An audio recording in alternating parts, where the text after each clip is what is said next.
You know what really stood out to me after this conversation with David? It's not that what he's doing is different. Say I had one patient on my books, and it was a real eye opener for me that, boy, I need to really work hard here and get this going because we have no income. It's that he just kept doing it. When it looked like that, We lost 60 to 70% of our business in a 6-month period in 2012, and it was wow. excruciating.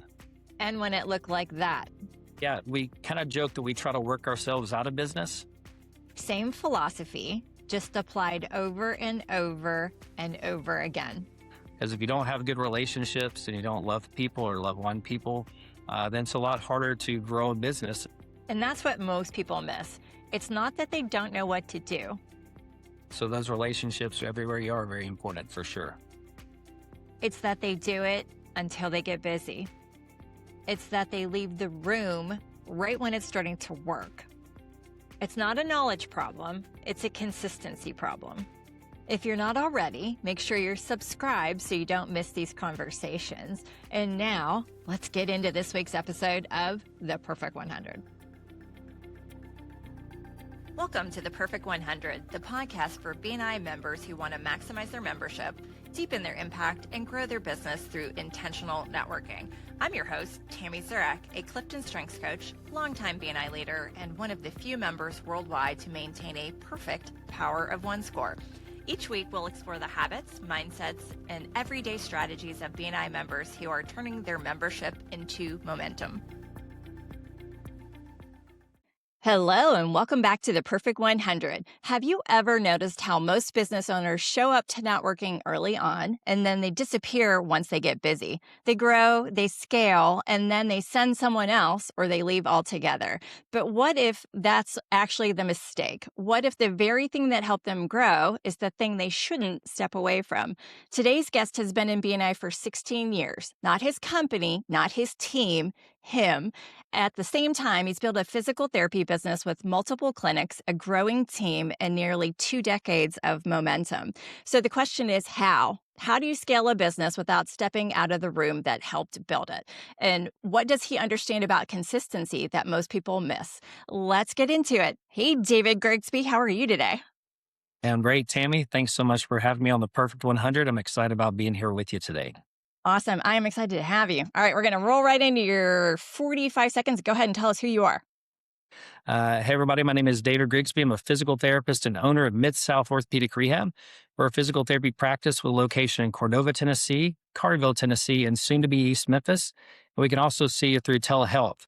And what I'm looking for this week is for you all to look, listen, and smell for me. Look for those who are having trouble getting out of the chair, having trouble getting going when they first get up. Look for those who have a difficult time bending over, maybe those using crutches or a cane. Listen for those who make noise when they do get up, when they do struggle getting up or bending over because of a back pain or a knee pain, something of that nature. Also, listen for those who make excuses for not going to a family gathering or on a trip because of a back problem or knee problem that's stopping them from doing what they want to. And then don't forget to smell. Smell for those who smell like an icy hot factory, Bengay factory, or even a CBD factory. Those are great referrals for us. Look for those who are struggling to move.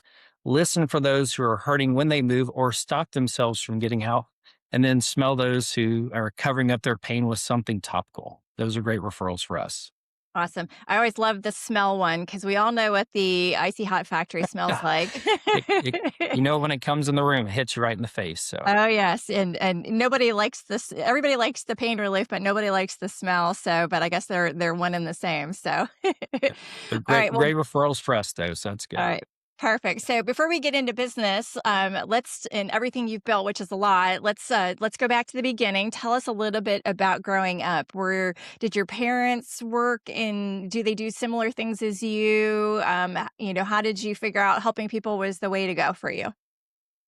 Yeah, so I come from a family of ministers. So my dad's a preacher. My sister's married to a preacher. My brother's a preacher. I have an uncle that's a preacher. So we like to say I'm the black sheep of the family or the only one that works for a living. Um, but I will tell you this, through ministry, I have learned that relationships and love of people definitely is the best way to help grow your business. and to establish yourself well. Because if you don't have good relationships and you don't love people or love on people, then it's a lot harder to grow a business, especially in the service world that I'm in, which is physical therapy. I grew up in Louisiana and I came up here to Memphis about 27, 28 years ago for physical therapy school and started practice here after working with a large orthopedic group for about 5 years. So now I've been in private practice. This is my 19th year.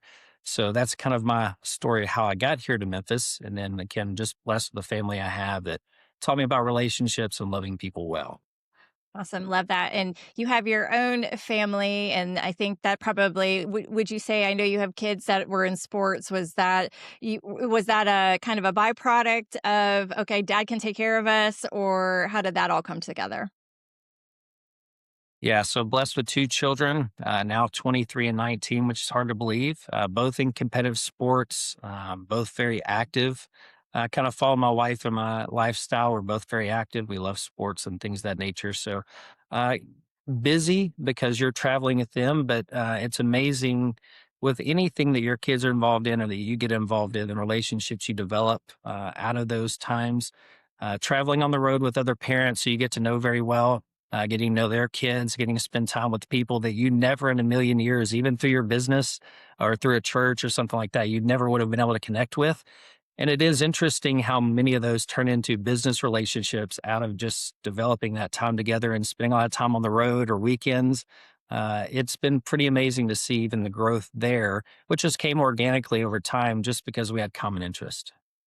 Yeah, it's everywhere you put yourself, relationships tend to grow, right? So that think being mindful of no matter where you are, you're still representing, what you do in life because people, once they know, like, and trust you, then they want to see you more.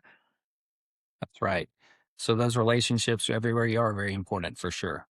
Yeah. So was physical therapy always the path, or did you kind of discover that along the way?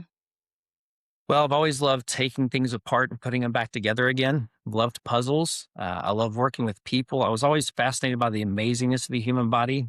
You've heard me speak before the fact that we're, almost 100 trillion cells in our body. Each cell has 6 feet of DNA in it that has 9 billion characters in that DNA stream that tells that cell what to become, what it's going to do. And the fact that there's so much data in our body that those 6 feet of DNA can go to the moon and back 100,000 times was just always fascinating to me and intrigued me. And the fact that we could do something through exercise or positions or even hands on work that could change the way people live and how they live because of what the body's capable of doing just struck me as super fascinating from the very beginning. So I didn't always know I wanted to do physical therapy, but I knew I liked people. I knew I liked taking things apart and putting them back together again. I always thought maybe it'd end up in orthopedic surgery or something of that nature, but physical therapy is what I fell in love with through some relationships that I had when I was younger. I had a cousin who was actually paralyzed in a car wreck that I got to spend some time with him and his physical therapist and kind of see them get him back on his feet, even though he never walked again, but get him back to living life independently. And I just thought that was very, very rewarding. Very cool. I hadn't heard that story from you before, so, I think it's usually something, sets us down the path, so when it's a dramatic, I guess, event like that, that you can help support someone and see somebody else doing something that brings you to where you wanna go, it's a really interesting, path that, did it happen? Not that situation, but the fact that you got to go and see the inspiring kind of change that set you down that road. I always wonder if those things are meant to be. Yeah, I don't think it's a coincidence, that's for sure, because it definitely had a huge impact on my life and what I ended up doing. Because for a while, I was just not sure where I really wanted to go or what I really wanted to do. I had interests, but didn't know, and that helped drive me towards that for sure. That's awesome. So talk to me about being the early season of being a physical therapist. You work for someone else. What did that season look like for you? It was a great season. It was very busy. I jumped right into a large orthopedic practice who, at the time, physicians had had a contract with a physical therapy clinic or a physical therapy group outside of our location. And we had 15 doctors, and all of a sudden we went from 3 therapists working with 6 doctors to 3 therapists working with 15 doctors. And so we were seeing a high volume of patients to meet the demand until we hired more. So I got the good old jump into the fire experience coming right out of school, which I loved every minute of because I got to really experience a wonderful group of patients, work with a great group of clinicians and doctors, which really established kind of what I was interested in going forward in the orthopedic world and sports medicine world. And that also helped push me towards opening my own practice. Sometimes it's not the fault of a clinician, the business that you're in, the surroundings that you're given. And that was kind of the case where I was it's not that we didn't have great clinicians. It wasn't that the people weren't great. It was just the way the business was run made it impossible to take care of patients on more of a one-on-one basis, to take care of patients where they saw the same therapist every time. And I just would consider that very often when I'd have 4 or 5 patients at a time, and I was standing in the middle of a room pointing to a technician trying to help me or a physical therapy assistant. That I just felt like I wasn't giving people the time they deserved because of the experience that I was gaining and because of the knowledge that I had. And so that helped drive me towards opening a practice where we could treat people as long as we could afford it. I said, we'll treat people one on one individually. They see their own therapist every visit. They don't see a technician or an aide, which, again, there's a place for that. But in our practice, I wanted it to be very one on one with a therapist. And gratefully, we're 19 years in and 13 therapists. And, we're all doing that one on one with each patient that comes in the door. So we feel like we've been very blessed because of that. And that previous background helped me to experience what I feel will be better for us going forward in the future, what's helped us be somewhat successful moving along as well.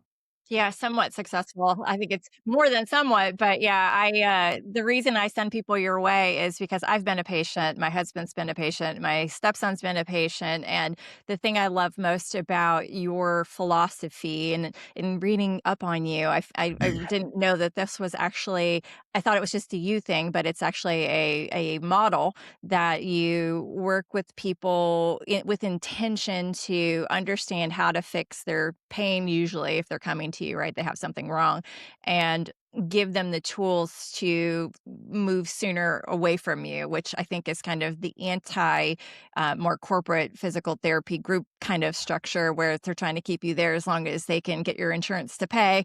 And, Yeah. you're the opposite is teach me what I need to do so I can go and do it on my own. And I don't have to fork over tons of money trying to figure out, why do I keep coming here every week? That was the big concern early on because our focus is on self management for patients. So if we can help you in the clinic, we feel great about that. We break our arms, pat ourselves on the back. But if you go home and you're doing the same thing you were doing before and getting the same results, you're not going to get better.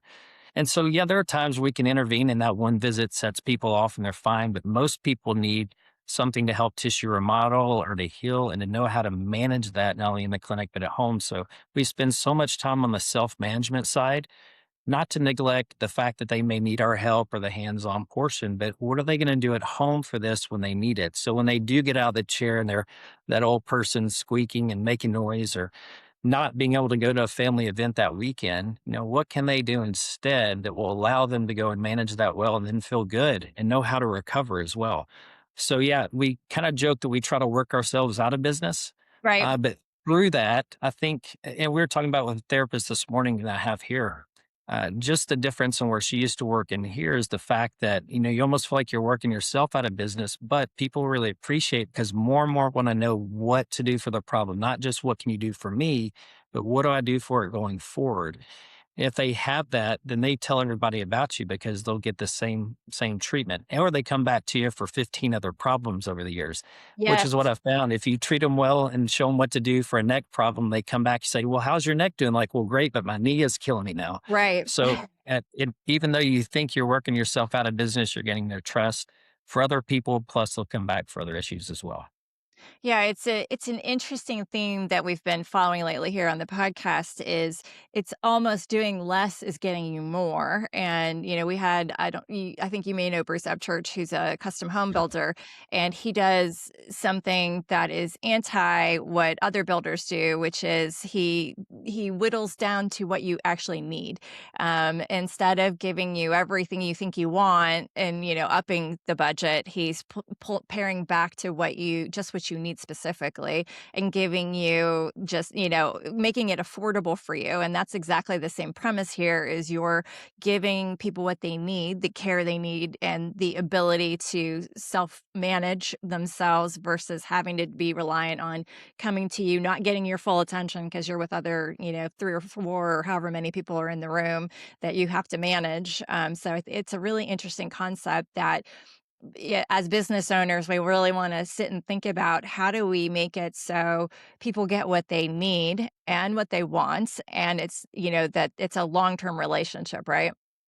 That's right. Yeah. And you want to be able to serve people long term. We talk about primary care providers for your general aches and ailments and those things. But, you want to be a primary care provider in the physical therapy world for the orthopedic and sports medicine problems. And you want to be a great conduit to other professions as well. You want to be able to refer to those who you trust to do surgery if someone needs surgery, or to get that person on the right medication if they need it, or if it's a condition that we don't treat, which is very interestingly that we see enough.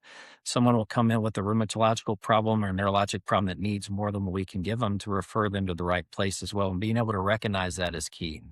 Yeah, well, and I've had several of those challenges over the years with you. I've avoided knee surgery. I have a tear in my meniscus, and we talked to the surgeon and we talked to David, and David was able to manage my situation and get me walking normally without surgery, which is always a plus for me.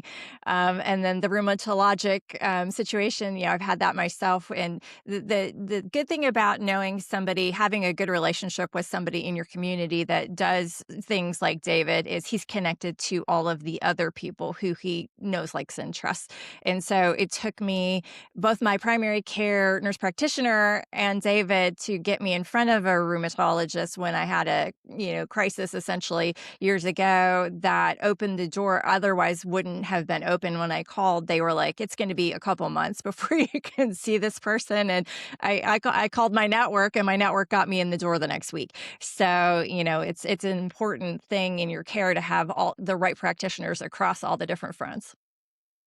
Makes a big difference. And it's nice to be able to do that after so long, too, to have those people you can trust when you need to move people on. And we have a lot of great clinicians in Memphis, which is nice.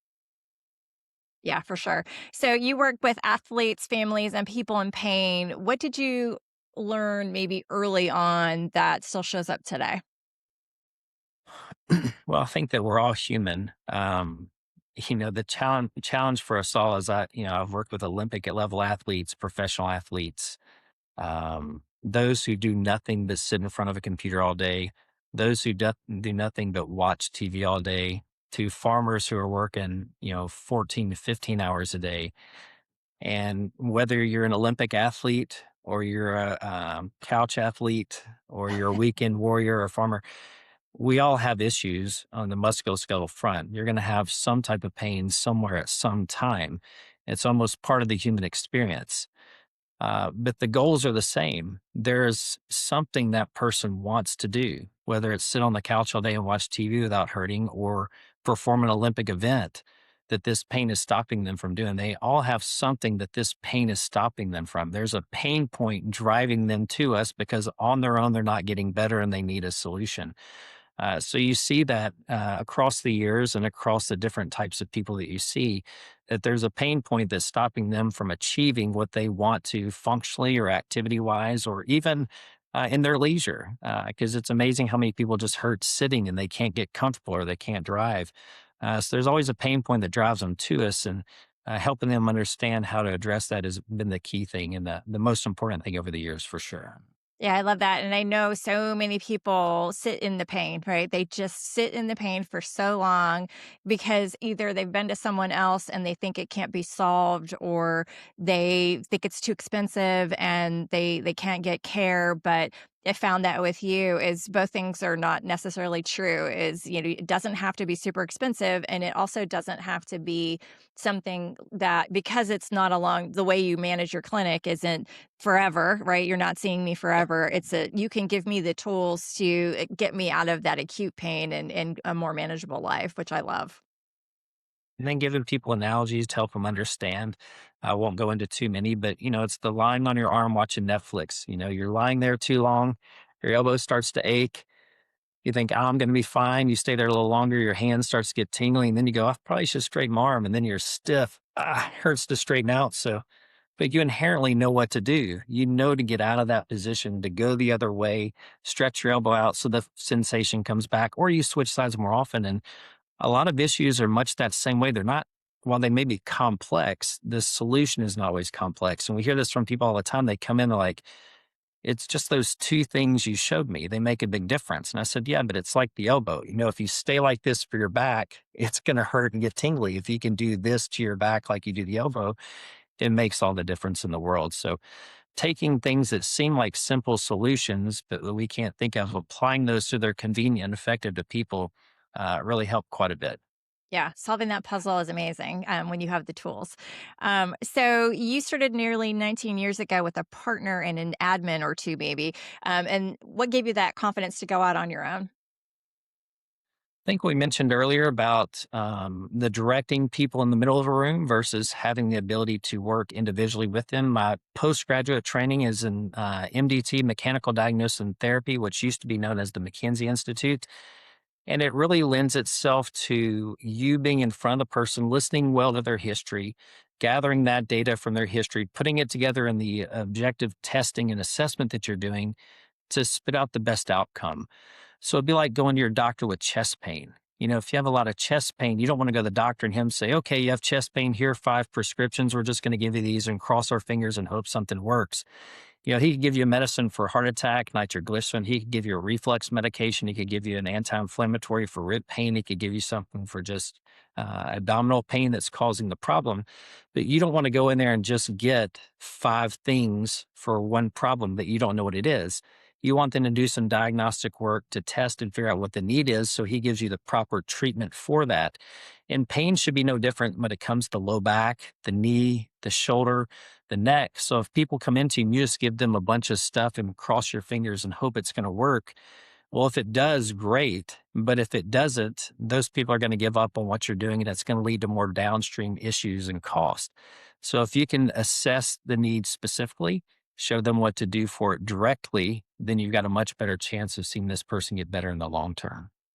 So the catalyst is kind of where I was heading with this. Is the catalyst is being able to provide people the one-to-one care that you weren't able to do in your previous life. So was there any hesitancy to go out on your own and build a practice? I think I think gratefully I was ignorant enough that I didn't realize until probably the first day. My wife was staying home with both of our kids, not working, and first day I had one patient on my books, and it was a real eye opener for me that, boy, I need to really work hard here and get this going because we have no income if Yeah. I don't. So I think ignorance helped a lot. But you learn very quickly, and they always say the jumping into the fire, right? You learn Yes. quickly by doing, and I'm a good learner by doing. And that may have been God's way of laughing at me a little bit and my belief that I could do anything, but also the nudge I needed to make sure I could. So Okay. So in the early days, what was that like when there's only one patient and you got to pay the bills? well, it's motivating. We were very blessed to have some contract work that covered some of our costs as we established ourselves, which was very helpful. We left a large orthopedic practice with 15 doctors, hoping with the relationships we had there that that would carry over. But when you're not part of that team and they own their own therapist, their business model is to refer there. And I get that as a business owner now. It was great business for them and the way it should be for them. So you had to really work on developing relationships, which takes time. So you lean on your current relationships, family, friends, former patients, colleagues, and then you develop new relationships that do take time, but putting in the effort, putting in the work and the time to do that.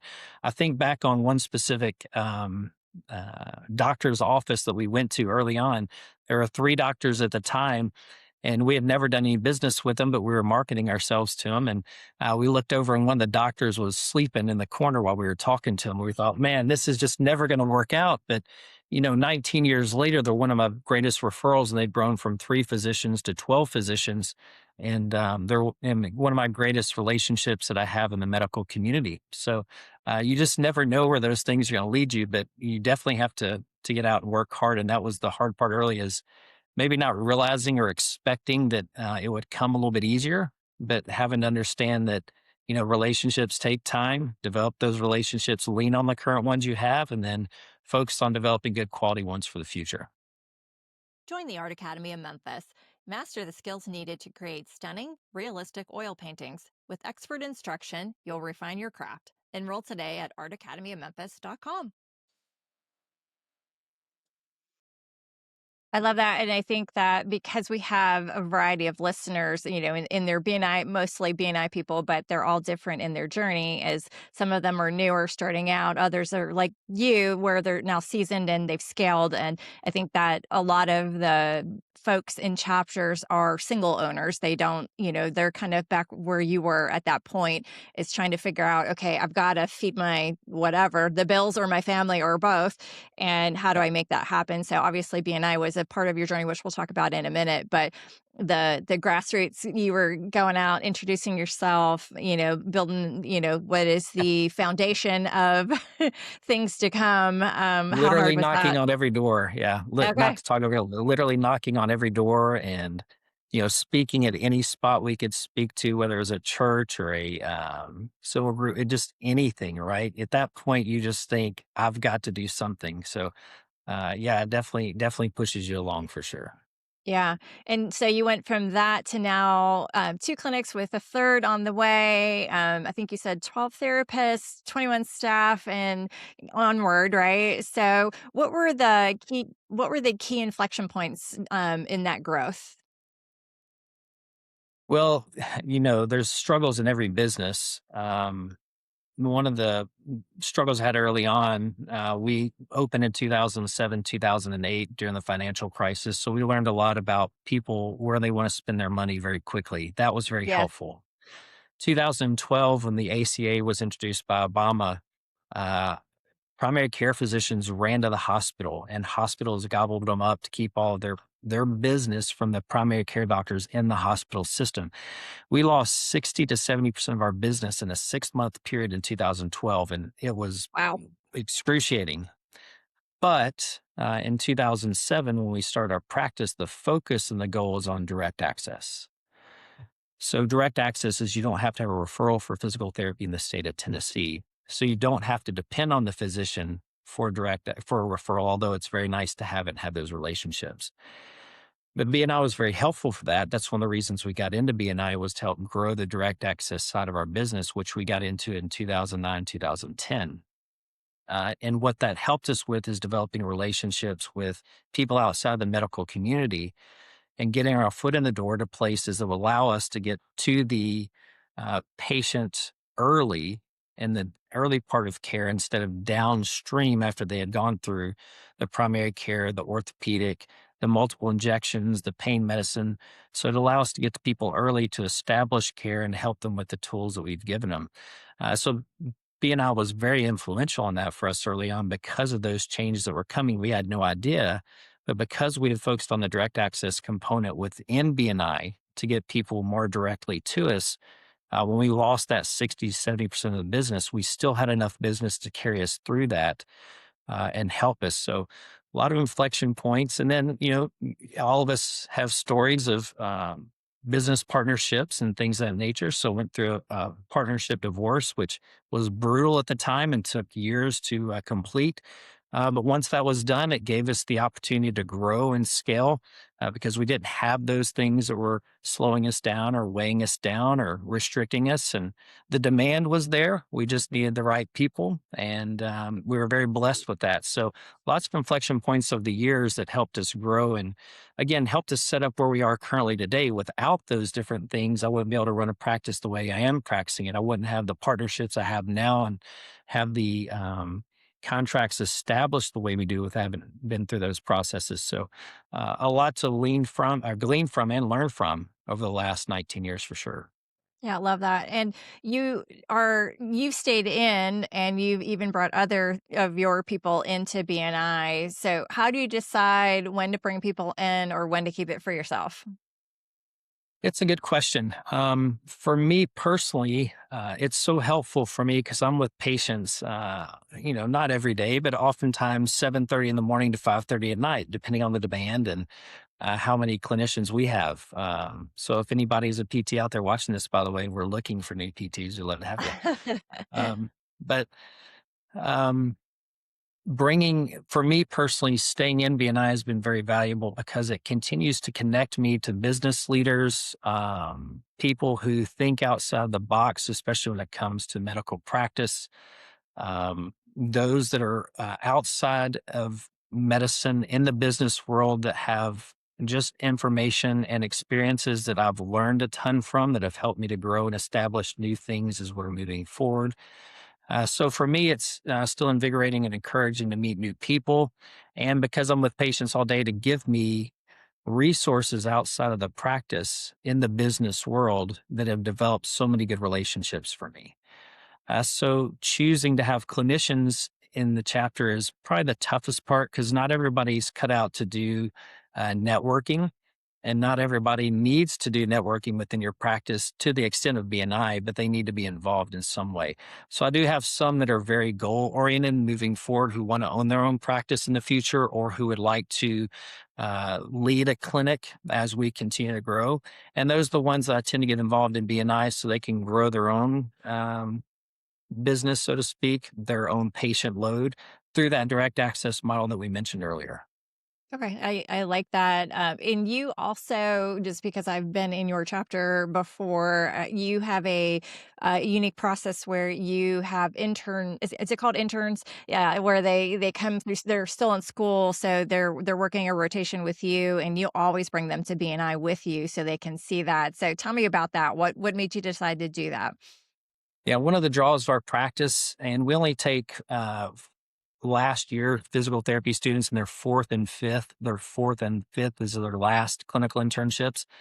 But the draw for a lot of them is to get the business experience, to understand a little bit more about what a small physical therapy practice looks like that's growing, that is independent. We're not owned by a venture capitalist company like a lot of the practices are.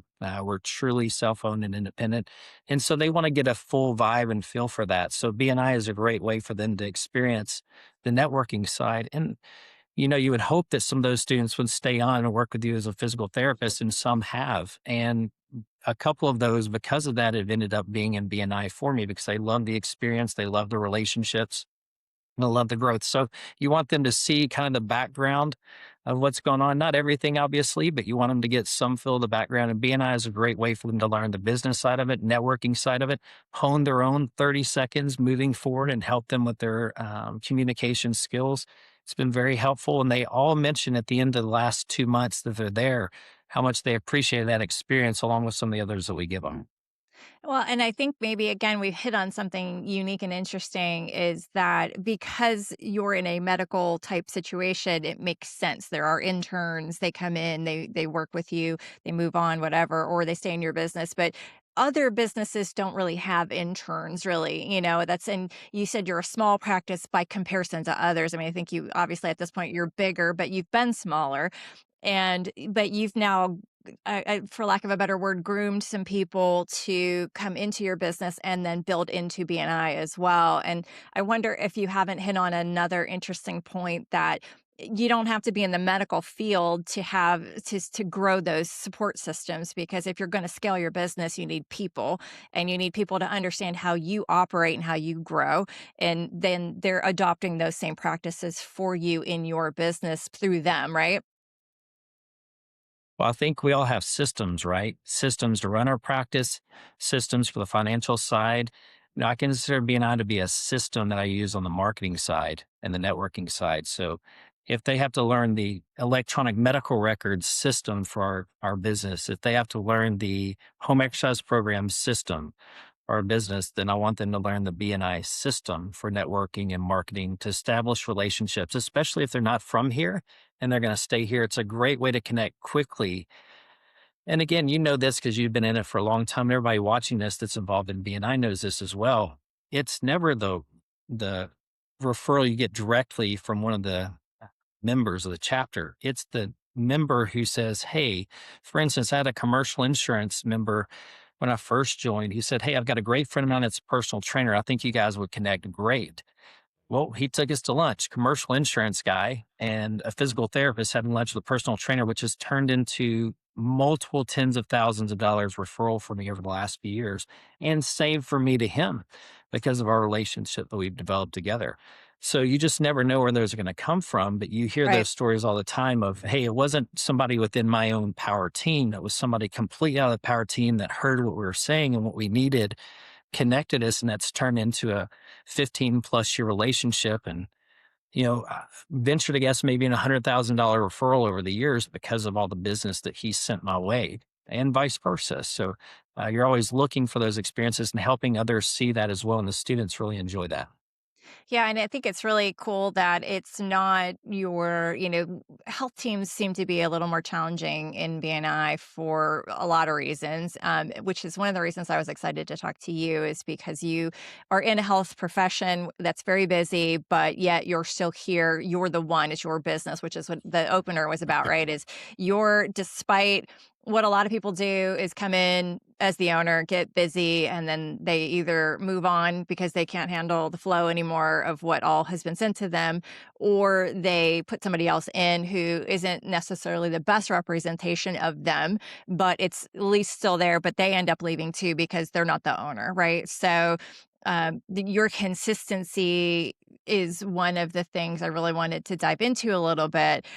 So talk to me a little bit about why you've stayed that you're the relationship. And obviously I've built that relationship with you over time. I'm not in your chapter, still sending you clients potentially from other places. And I'm sure you have that with others. So talk to me more about that.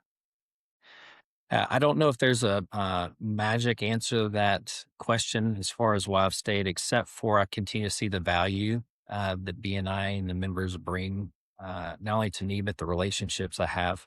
And I've talked about relationships a lot, and it's the one key point I always talk about when it comes to BNI is the fact that I continue to develop new relationships. So in our chapter, within other chapters, connections with people internationally that have some type of experience that, especially me as a physical therapist who entered the business world, I had no business background. I don't have an MBA that I've gleaned so much information from and learned from. And even now today, still learn from that has been invaluable to me.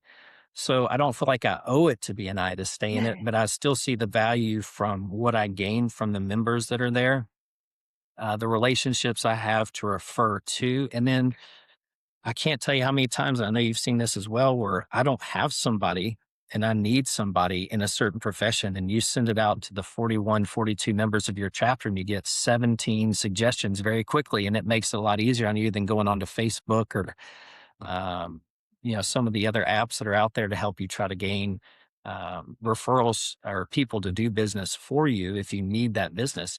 But BNI has been a great resource for that. And it's one of the reasons why I definitely stay. That and I feel like it keeps me sharp. It keeps me out of the clinic on the marketing side to allow me to be able to participate, which is helpful as well. Participate in the sense that doing one-on-ones with people, learning more from them, demonstrating or continue to learn and grow from the CEUs that are out there that help from a business side. So again, it's been helpful for me just from a business standpoint to grow as well. So it's one of the reasons I continue to stay in BNI. And even though we'll be in our third practice here soon, and time is limitation, I thought maybe you're going to throw me under the bus today because of my Power One, but I'll go ahead and mention it. We've We're got going to new get there, therapists. but Yeah. Yeah. And I'll go ahead and throw myself under the bus, but we've got new, the last 6 months have been crazy because we've had new therapists, new staff. We're training, we're mentoring. Some of these have required me to be out of BNI on these certain Thursdays that we go.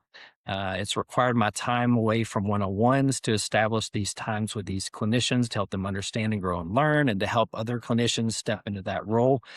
So there are times where even because you've been in a long time, you're still going to dip and dive with the flow of the business and what's going on. So I've learned that don't give up just because you're in a dip and a dive with BNI. Stay consistent, persistent. It comes back, it comes full circle. And a lot of times, the people in that chapter are the reasons why it comes back full circle as well.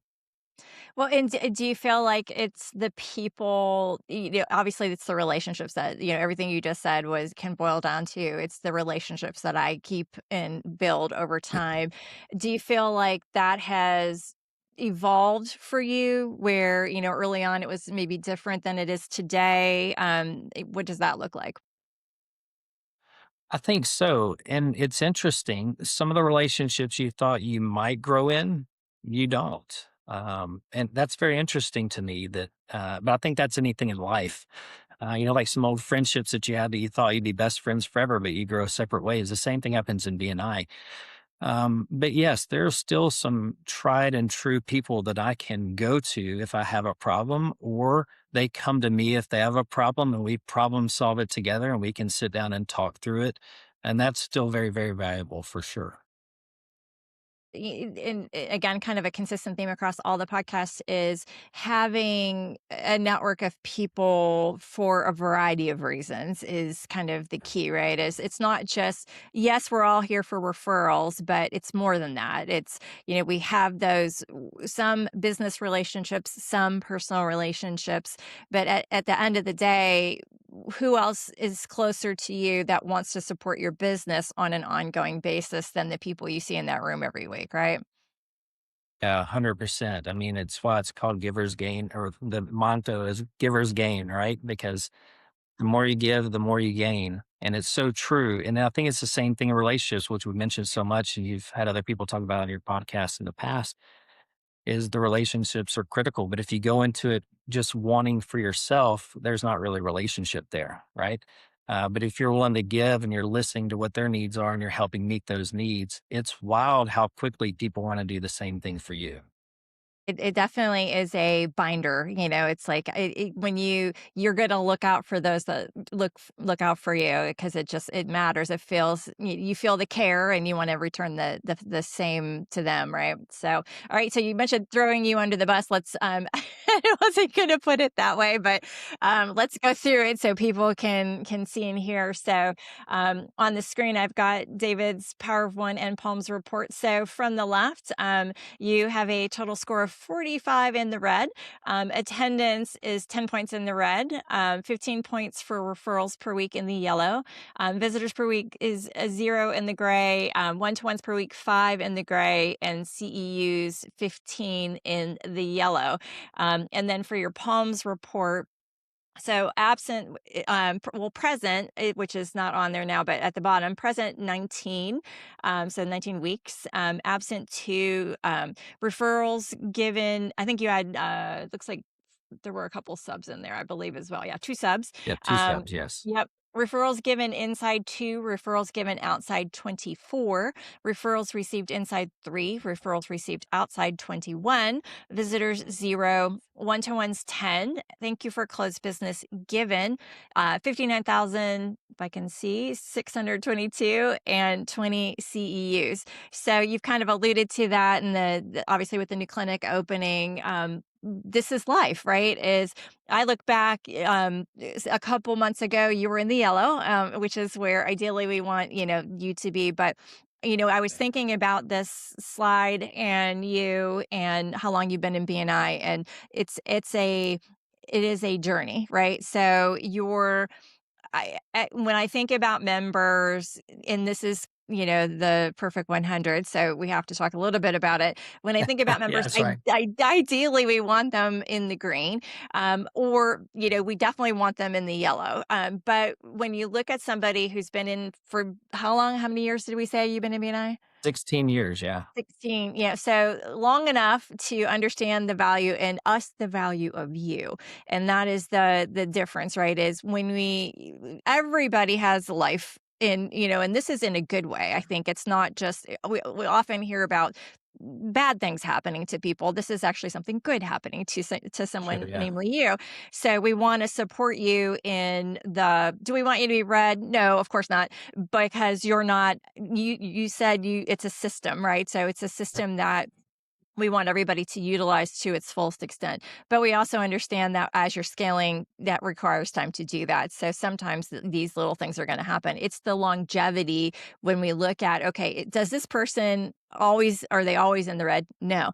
They're almost never in the red. So, we start to weigh those things and decide from a membership standpoint or from a leadership standpoint in a chapter is this is just a blip, so we give the grace to say we get you and appreciate you and want you to be here because you understand it. So I'm going to let you respond. Yeah, and I think there's some things to glean from that for sure. Yeah, there's always excuses for anything you don't do well in, right? I've been president, I've been vice president, I've been membership committees. I've done it all over the last 16 years, multiple times, and I've spent 4 and 5 years straight in the green, and then I've had times where you're in the red, and that happens. I think one of the interesting things to look at, and one of the things we also look at with members in our chapter, or at least we have in the past, is thank you for closed business. Uh, if you look at the last year, I've had 1 week there's not been thank you for closed business turned in because of a referral I gave. And so there's still working there going on, right? It's not like it's Right, just completely falling off the cliff. There's still right. referrals going out. There's still connections that are being made. People are still gaining from the referrals that are sent. So good quality of referrals. And sometimes that gets lost in the track as well because you had to miss a couple of visits for working with this therapist doing this or that, or you didn't have the one-on-ones that you need to have because you're having to focus on growth and there's going to be those times. But I Yes. think the nice thing is if someone's not being active and they're not really working BNI, then there won't be thank you for closed business turn in for what they've done. And when you can look back at that and see, hey, that person's done great. There's not been a month that they've missed where people had given thank you for closed business because of the referrals they've given versus the person that's had thank you for closed business once in the last 12 months and they're in the gray at 20 and not doing anything. So you can still see that people are working even though life circumstances happen. And thank you for closed business is a great way to reflect on that and look in that. We've seen that in the past with some of our best members who had, a couple of bad quarters where they didn't do very well. But I mean, they gave $150,000 in closed business because of the referrals that were quality that they gave. So there's definitely those things to consider and look at as well. And that gives a little bit better insight on, are people still working within the system or are they just showing up or All the way out. looking to have Yeah. coffee? Yeah. Coffee and a Yeah. McDonald's biscuit. Is it worth that? And, that's Right. what some people do. So, True. Yeah, and, having had my own journey, I've not always been a perfect 100, and it takes a lot of effort to be able to do that, and, the consistency, you mentioned, systems before, working the system it is a balancing act, to be able to do all the things well. I look at it, I've definitely fallen into the yellow before, and I'm only hurting myself. At the end of the day, I still, like you just said, I'm still giving. I'm always going to give because I am innately wired to connect people. Staying ahead in a world driven by technology is key. At Wisdom Integrators, we don't just solve problems, we create opportunities. Wisdom Integrators, connecting your world, solving your problems. I cannot. I went to a networking thing last week in a city, well, Collierville, for those of you that are listening that know where that is. Nearby, well, not nearby, but not nearby. It's about 40-minute drive for me. And not something I go to often because I just tend to stay closer to my, what we all do, closer to home. And I saw people I hadn't seen in a long time, but I also met people I cannot help myself, but you need to come to visit a BNI meeting. Cannot help myself. And I was just like, I got to stop. Somebody stop me. But, there's value regardless. But when you slow your activity, it hurts you, not necessarily others. So that's sometimes the other side of that is we need to look and go, okay, wait a minute. I've invested here. So I want to make sure I'm getting my stuff too, I guess. yeah. Well, I mean, that's why you're there, right? You are there to give because givers gain. But at the same time, you are wanting to make it worth your time, worth your effort, and so you do have to consider those things for sure. There's always periods in life where those things are going to happen, but The biggest thing is making sure that person's staying active, they're putting in the work, and they bounce back. I mean, it's always happened for me as well, especially this long into it. If not, they would have kicked me out long before, and rightly so. Yes, yes, they So, would. Yours yeah, is one where they actually do. So, that's right. all right. So let's take a turn into your Clifton strengths because some of this will make lots more sense what we've been talking about based on what your strengths are. So, your number one is belief. You have certain core values that are unchanging. These values provide direction and strong sense of purpose. Your number two is developer. You recognize and cultivate the potential in others. You spot the signs of each small improvement and love when you see someone make progress. Your number three is learner. You have a great desire to learn and want to continuously improve. The process of learning rather than the outcome excites you. Your number four is connectedness. You believe everything is linked and that there are few coincidences. For you, everything happens for a reason. And your number five is arranger. You are both organized and flexible. You enjoy figuring out how to align people and resources to get the best results. So for me, it was funny reading your assessment because I know you. None of it was, well, I'll ask you how you felt about it, but there were not any surprises to me knowing you the way I do. But there were also some dualities in how, because of what you do for your living and also just how you are with people. So tell me more about what you thought when you read it. Yeah, if you had told me to pick five, I think there's 34, something like that. So if you had told me to pick five, those would probably been the five that I would have picked, which is it wasn't a surprise to me. It was just a good validation of kind of who I am and reminding what I've been doing as a business owner and how I'm trying to do things here. So for me, it was, I don't like to say validation, but it was encouraging to see that there was consistency in at least how I'm trying to live and how I'm trying to perform business and take care of people and connect people. That was very, very encouraging to see that. Love that. What do you think after having read what they all mean? What do you think shows up most in your practice? It shows up most probably belief. I mean, I'm very strong in my convictions of who I am and what I believe, and you know, my Christian beliefs, but also my beliefs as far as what's best for helping patients, for self management strategies, for long term care, best treatment of people, things like that. So belief would definitely be priority number one for me for sure. And out of that, it seems to be everything that I do business wise or in life is based on those beliefs that I have. Okay. Well, and learner was not a shock to me. You've published, you study. I know you stay sharp in what you do. How important is continuous learning to you in your field? Yeah, it's really funny you say that. I was reflecting on that a little bit as we were preparing to talk. You spend your whole life when you open your own practice trying to learn as much as you can about the practice, and then trying to grow your practice, trying to promote yourself. Between the research and outcomes that we've done, and speaking at conferences, being a coach to other people. You do all this stuff to grow and build yourself up. And then all of a sudden you find yourself pouring all of that you've learned into other people so they can do the same thing and grow within your business.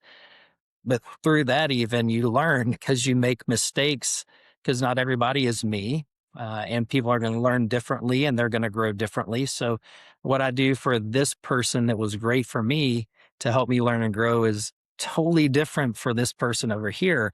And so you learn from that, even. And so I was reflecting on just the growth we've had and the number of people that we have, and from employees to contract workers, and the growth from learning with communicating with them, developing them, making sure things are right for them has been very good. Yeah, it's well, and all the things you just said apply to me as well. And I think that it's a journey, right? So, and when what's that saying? When you want to teach others, when you want to learn, there's a saying in there about you figure out what you don't know when you try to teach others. So Yes, it's very true. it's one of the Or things. what you thought you knew, you did not know when you're Exactly, teaching but others. it's Yeah. it's one of the reasons why I wanted to be a Clifton Strengths coach. I got certified for because it's we think people are like us until we start to try to communicate how to do things, and we realize they're not like us, right? They're not all like us. We love the ones that are like us because they're easy, but the ones that are not are the challenge. And when you take a group of people, that's as a coach, is when I look across a team of people and see all the different, strengths, we can all do the same work, but we're doing it through our strengths. And what oftentimes is not my strength is how they're trying to do something. So I have to adjust how I'm thinking about things and operating to how they're seeing the world. And I love this so much because I get to walk around inside people's heads and see how they see the world. And just when you think you do know it all, you realize, yeah, there's a lot to learn for sure, which is Yes. for someone who's a learner, that's a great thing for me is you're never at the end of your rope when it comes to learning. There's always new experiences and new growth that will teach you. And you just pray you learn quickly and you learn well. So you don't pay for Yes. any mistakes for sure. Yes. So as an arranger, which I also love my arranger people because my arranger's not super high. I love people who have that innate ability to put people in the right spots doing the right things. So you've built teams, you've built systems, you've built clinics. How do you think about putting the right people in the right place? It's funny that I'm not always sure I knew that very well. Even though now I've learned so much about people, you can read people pretty well. You can give them tasks to learn if that's going to be the right thing for them or not. There are certain folks that I have in my business that I could have sworn I could have given them this task and they could have done it, and it was the worst thing for them. But then you look at their characteristics and the behaviors that they have, and then you realize that wasn't right for them, but this is going to be the right person. So some of it for me is a little bit more trial and error as I learn. But I've been blessed with so many good people. I mean, I have some people who've been with me for almost 19 years, 20 years, and others been with me 10 plus years. So some of that just fell into they just took it over for me Uh, instead of me giving it to them, which yeah. was a great blessing. So I have great people that are willing to do that. And then you do learn by getting to know people and developing relationships with them as you spend time with them in your clinic and as you do things outside of the practice to grow the practice and get to know everybody a little bit more about who they are and what they're going to be best drawn to and what they're best going to enjoy versus that's not right for them and we need to give it to somebody else. So, and then you just have your folks that will take over any task you give them. If they're not good at it, they'll still try. uh, And you're grateful for those people who just step up to the plate and do anything for you in any way. So, yeah, it definitely takes a little bit of strategy and understanding and getting to know people instead of being a superficial. I spend time in all of our clinics and I try to spend time with people individually often. Uh, the busier it gets, that gets harder, but that's something I want to continue to do because you get to know their strengths, their weaknesses. And as you grow and you need more responsibility placed on certain people, you want to make sure you're placing it well. And that helps by understanding who they are and what their interests are and what their desires are for sure.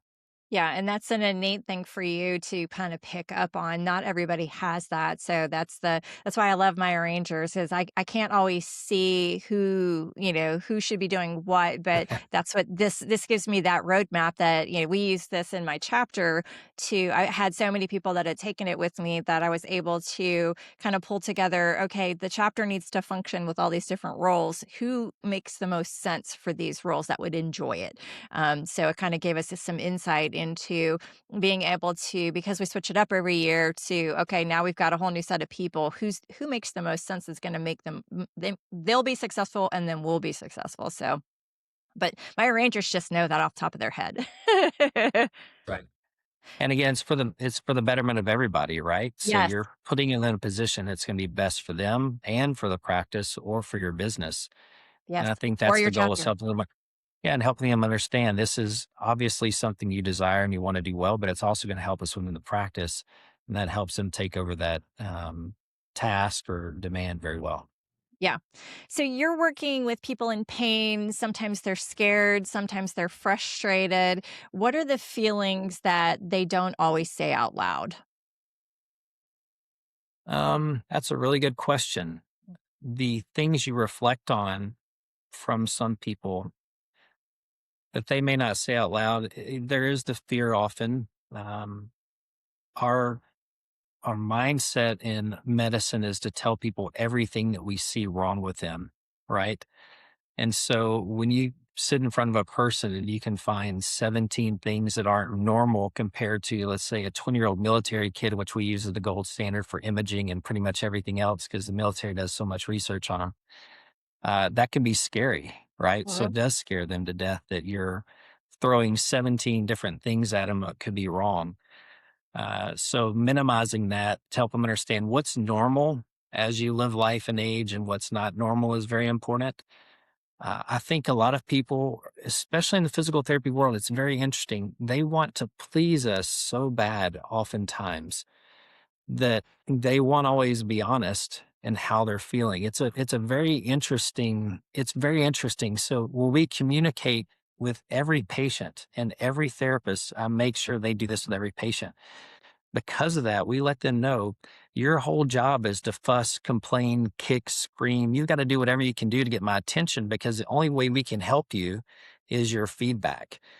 If we hear from you here that you're doing great, but you're going home and suffering, we can't help because we assume that everything is good. So we really just depend on that feedback so much. And so people are people pleasers a lot. And it's very interesting to me. Yeah, It's one of the things that's flabbergasted me. So I have a problem. I want you to know it so you can fix it.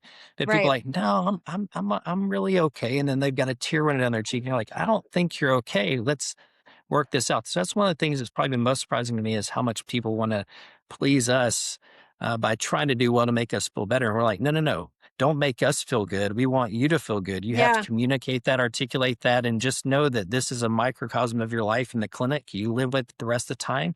We have to know if you're not doing well so we can develop those strategies to make you better or get you to the right place to take care of you. Because if it's not with us, we want to get you to the right place as well. Yeah, that's so interesting, and that kind of ties into other people's businesses in that I think that we all want to do our best and sometimes we're not hitting the mark. So the only way to really know that is to ask, right? Is to ask those pointed questions that did you get out of it what sometimes these are in the form of rate your experience. Did you get out of it what you were expecting? And if the answer is not quite, is that me? I didn't ask the right questions to get to solve your problem, or is it you didn't share enough to help me get you there, right? Yeah. Or is it the lack of communication at the very beginning? Because if you don't communicate that at the very beginning and set that expectation, then they may feel like they can't communicate that with you because you're not listening. But if you set that precedence from the very beginning that we require, it's so important for us to understand and for you to be critical so we can help you get better. Because if you don't, we can't. It's amazing what that's opened up communication wise. Emails, phone calls, texts, while they may be, seem like a burden sometimes, but they're usually 3 minutes of your time to respond and say, hey, perfect. Thanks for that feedback. Now we need to do this instead. And Right. next thing you know, they're jumping and taking off and doing great. So that communication early is just critical to kind of establish a baseline and make sure you're on the right track for those people. And if they feel very comfortable communicating back with you and they don't feel like we're just forcing them to do these because we're the experts, quote unquote. So Right. Well, and again, it's another parallel to B&I is we have new people coming into chapters every day and they feel overwhelmed and they feel scared to say anything because they're new here and they don't know what the expectation is. And if we don't give them that springboard of you need to come to me with challenges because I'm going to help you, then they're not going to be as successful and they get to the end of their term and then they leave because they didn't get out of it what they thought they were, but we don't even had never asked that question, right? So it all comes full circle here. right, very What's true. the biggest misconception people have about physical therapy? Well, there's probably quite a few, but it's probably deservedly so because of our own practice and what our profession does. I think oftentimes we get misconstrued as just being, massage therapists. We're just going to massage your back, or we're just going to put some tingly things on you in a hot pack, or Another misconception is that we're not, doctorate level clinicians who have autonomy in diagnosing and treating without a referral. Most people still don't know that don't have to have a referral to come to physical therapy. Even if you're a Medicare physician, there are certain requirements we have by law if you come to us through direct access, but you don't have to have the referral. So that's a very common misconception as well. Okay. Yeah, and the fact that I mean, it's just amazing to me all the things like people don't think of you necessarily in the equation of pain.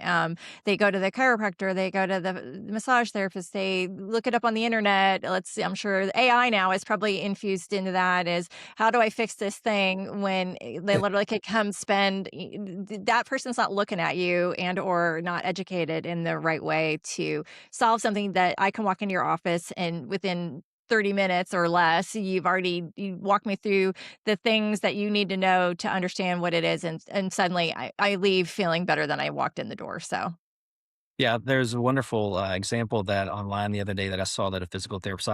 Wish I could give him credit. I don't remember his name, but he drew a picture of, or he drew a kind of quick outline. It said, electrical problem, drew a straight line down, electrician. Leaky faucet, straight line to plumbing or plumber. Shoulder pain, let me try sleeping on another side. Let me Google this to see if it helps. Let me try this cream. Let me go to the chiropractor, massage therapist, this, that, yeah. injection, all these things. So, the way we have to place ourselves and strategically market ourselves to folks that are hurting is, you know, electrical problem, electrician, pain for this type problem, physical therapist.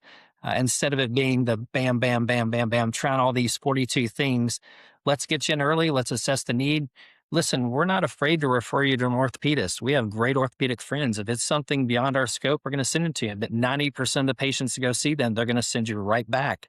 So we want to know if it's the right thing for us and the right thing for an orthopedist or another clinician. So we'll try to get you there as quickly as possible. Awesome. All right. We're going to do a quick fire and then we'll get you on your way, everybody that's listening. So, and you, because I know you've got patients. So, all right. Athletes or non athlete patients, which is your preference? I think we're all athletes deep down inside, whether it's, you're a weekend warrior or you're actually an Olympic level athlete. So I will go neutral and say, I think we're all athletes to some extent, whether it's walking, whether your athletic ability is walking the block or Yeah. taking care of your dog. I think we're all athletes. So I'll, All I'll leave it right. at All that. right. Okay. Mr. Gray area. Most most common injury you see. Low back pain for sure. 80% of people have low back pain within their lifetime. If you're in a room of 10 people, 4 at that time have back pain sitting there right there. So that's an easy referral for me. Yeah. All right. One mistake people make with recovery. Doing too much too fast every time. So they assume that just because they could do it 2 weeks before the injury, they should be able to do it 2 weeks after, and it's too much too fast. We use an analogy a lot of a cut on the back of your knuckle. Just because that cut is starting to scab doesn't mean you need to make a fist and punch something. You're probably going to split the cut open. So showing people, okay, the cut is starting to heal. Now we'll bend a little bit at a time and progress the load on that healing tissue slowly so you don't just split it back open. By far, too much too fast is what people do. Okay. Surgery or rehab first? Biased opinion is rehab therapy first. If you look at the research that's going on, especially since about 2019, 2014, some studies on back pain and surgery versus rehab, the outcomes are just as good as if you have therapy. Shoulder and knee, there's a great meniscus surgery versus rehab. Research that's out there that showed that physical therapy is just as effective, if not more, because it reduces the likelihood of arthritic changes that happen because of meniscectomy. So you can go down the list of all those things, but I tell people all the time, listen, I may not be the fix for you, but I don't want you going into surgery hoping that it is and it's not. So Right. if I can show to you and demonstrate to you that this tissue is not competent to heal and it's ready for surgery, surgery is going to be a great answer for you. And it's going to be a home run, not only for you, but for the orthopedic doctor. The orthopedic doctor doesn't want to go into it hoping it's going to help. He wants to know it's going to help. So he wants to look good as well as you do and feel good. So we want to make sure we nail it down and get you the right spot. Okay. Finish this sentence. A great physical therapist. Listens very well. Okay. Uh, And I success. think the biggest I just think the biggest problem in healthcare is we're quick to respond but slow to listen, and we've heard this a million times, but people give us the answers if we listen well. Yeah. If we're short to listen, then you miss. And I have some great patient examples of this over the years where I just jumped to the conclusion instead of listening well. And I had to reflect on those and I learned a lot from them. Yeah, and that's great advice for marriage and life also. That's, yeah, also very true. Yes. My wife of 27 years will appreciate that if I do that better too. Yes. All right, and the last one, success in B&I requires. Consistency for sure. I think if you want the results immediately, um, it's probably not going to, especially in the healthcare world. You know, in the healthcare world, you have to build people's trust in you before they will come to see you. Because it's amazing how many people have pain and are hurting, but they don't want you to know. And you would never know. You know, I have story upon story upon story about people you just never imagine that are hurting because you see them on TV or they're smiling and they play music and they're great, but man, behind the scenes, they're just miserable. Yeah. So building people's trust is a really big thing. Okay. And if somebody listening right now is trying to grow their business, stay consistent and not lose themselves in the process, what matters most? Well, I think 100% developing good relationships and being willing to give before you receive. If people see that you're true to the relationship, like you mentioned earlier, there's so much willing to go to bat for you and help you. And I have seen that, you know, from the financial crisis early on that we had 2007, 2008 to the hospitals buying out all the internal medicine and primary care physicians to going through a partnership divorce. I mean, I can't even tell you the amazing outreach of people that have great relationships with me that, or they were just saying they're praying for me. They had great advice for me, wisdom in how to handle the situation. It gets you through a lot, but also helps you develop growth you know, hopefully boom in the future because you've established those very solid relationships. Awesome. Well, David, thank you so much for being here. I've always admired your ability to do what you do well, and also the fact that you seem to have a photographic memory when you do your feature presentations. He can stand in front of a group and just talk for 10 minutes straight, give you great information, and not look at anything. But Yeah. I appreciate all the hard work that you do for people, and your knowledge it's great to have you as a caretaker for myself and my family, but also just as a friend. So I appreciate you. I think, like I mentioned earlier, I come from a family of ministers, so having them be quiet is not easy. So I guess I'll call that part of what they've done. Uh, But yeah, thank you so much. You've given me so much good advice and wisdom over the years. You've been great counsel, as well as gratefully being able to help your family. So I'm very grateful for that. And thanks for the time today. I really enjoyed getting to talk to you here, and hope it's a good value to other people as well.